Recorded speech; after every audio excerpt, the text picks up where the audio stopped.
Press वार्ता में विधायक विक्रम मंडावी ने कहा कि जिस समय लगभग रात्रि 9:15 बजे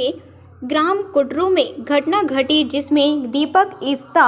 अपने भतीजे के उपचार के लिए भाजपा नेता कमलेश मंडावी जो वैद्य का काम करता है उसके घर गया था, जहां दोनों के बीच उपचार को लेकर विवाद हुआ था। इस घटना को लेकर जिस तरह से भाजपा और महेश गागड़ा ने नक्सली घटना बताकर कांग्रेस पार्टी एवं कांग्रेस सरकार कांग्रेस नेताओं को अपने राजनीतिक लाभ के लिए बदनाम करने की कोशिश की है। भाजपा के इस कृत्य को विक्रम मंडावी ने कड़े शब्दों में निंदा की है और कहा है कि कांग्रेस पार्टी अहिंसा के रास्ते पर चलने वाली पार्टी है। भाजपा आरएसएस की तरह नाथूराम गोडसे को मानने वाली पार्टी नहीं है। सबसे पहले आपको बताना चाहूंगा कि कल दिनांक 2/7/2023 दिन रविवार को लगभग रात्रि 9 बजे के आसपास कुटरू में एक घटना घटी है। इसमें भाजपा के नेता कमलेश मंडावी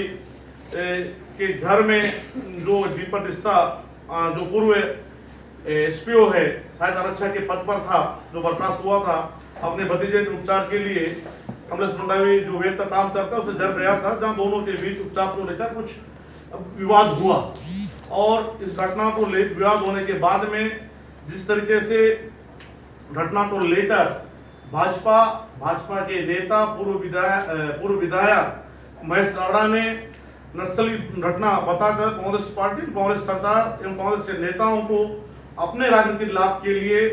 बदनाम करने की कोशिश की है, जिसकी हम कड़ी निंदा करते हैं। और साथ ही कांग्रेस पार्टी एक गांधी जी के रास्ते पर, अहिंसा के रास्ते पर चलने वाली पार्टी है। भाजपा आरएसएस की तरह जो नाथूराम गोडसे को अपना आदर्श मानते हैं, उनके मानने वाली पार्टी नहीं है, जो केवल हिंसा को समर्थन करती है। भाजपा और आरएसएस भारतीय जनता पार्टी के पिछले 15 वर्ष शासनकाल में आप सबने देखा कि किस तरीके से जिले में जो भाजपा के जो नेता रहे, स्वर्गीय जगदीश कोंडरा जी, राम साहेब मस्जिद जी, स्वर्गीय महेश पुजारी, तो नक्सल घटनाओं में मारे गए। इनके अलावा हमारे कांग्रेस के भी कई बड़े नेता मारे गए,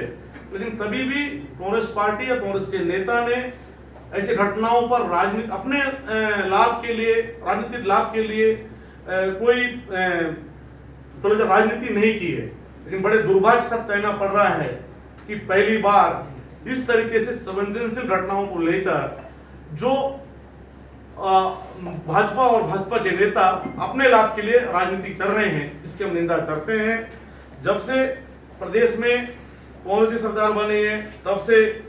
जिले भर में आप देख रहे हैं कि बड़े पैमाने पर जो विकास कार्य पिछले 15 सालों में नहीं हो पाए थे, वो विकास कार्य पिछले 4-4.5 सालों में बड़े पैमाने पर हुई है।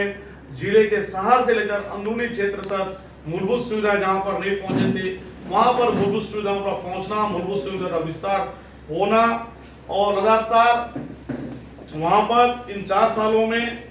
जो इस तरीके से हमारी सरकार ने, हमारी पार्टी ने काम किया, हमारे जनप्रतिनिधियों ने काम किया, वहां की जनता का विश्वास हमने जीतने में पूरा सफल हुए। और इससे घबराकर महेशगढ़ जिले में लगातार नक्सल घटनाओं के नाम पर जो लोगों के बीच कांग्रेस पार्टी, कांग्रेस सरकार इन कांग्रेस नेताओं को के खिलाफ जो षड्यंत्र कर रहे हैं, जिसमें वो सफल नहीं होंगे। भाजपा का जो षड्यंत्र, भाजपा को जो जिस तरीके से जो माहौल पैदा कर रहा था कुटरू घटना के बाद में, ये स्पष्ट हो गया कि वे आपसी घटना को भी नक्सल घटना बताकर जिले में डर, भय और माहौल जो पैदा कर रहे हैं, ये उजागर जनता के बीच में, आप सबके बीच में हुआ है। लगातार पिछले कुछ समय से ये चीज देखने को मिल रहा है जिले में कि भाजपा और पूर्व मंत्री महेश गागड़ा सहित कुछ तथाकथित लोग जो लगातार षड्यंत्र करने में लगे हैं, षड्यंत्र पूर्वक काम करने में लगे हैं। कांग्रेस के नेताओं को किस तरीके से षड्यंत्रों को कहां पे फंसाया जाए, कहां पे षड्यंत्र रचा जाए, इस तरह के काम जो कर रहे हैं, इसका खुलासा आने वाला समय हम पुख्ता प्रमाण के साथ आप सबके बीच में करेंगे। और इस पूरे घटना के पीछे जिस तरीके से हमारा ऐसा मानना है कि महेशगढ़ जनाधार खो चुके हैं, भाजपा जिले में जनाधार खो चुकी है,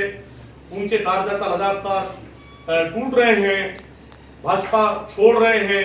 इससे घबरा कर वो भाजपा और विधानसभा चुनाव को लेकर एक आप सभी जान रहे हैं कि नए चेहरे की तलाश भारतीय जनता पार्टी के नेताओं को, शीर्ष नेताओं को है। तो लगातार जिले में नया चेहरा तलाश रहे हैं, तो उस नया उम्मीदवार तलाश रहे हैं, तो उससे ये पार्टी के अंदर भी भय और डर का माहौल पैदा करने का काम कर रहे हैं, जिससे कि कोई और सामने ना आ सके। तो इस तरीके से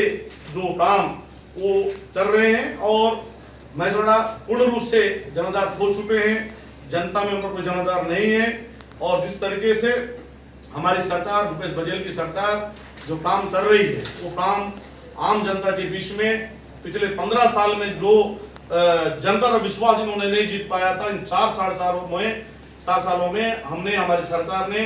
जनता का विश्वास जीता है और जनता का पूर्ण समर्थन हमारे साथ है, हमारे कांग्रेस सरकार के साथ है, पार्टी के साथ है। इससे आने वाले चुनाव में बीजापुर सहित पूरे छत्तीसगढ़ में फिर से एक बार कांग्रेस की सरकार बनेगी और कांग्रेस भारी मतों से वापस चुनाव जीतेगी, ये हमारा कहना है। आपको कोई और इसमें कुछ प्रश्न हो तो आप पूछिए।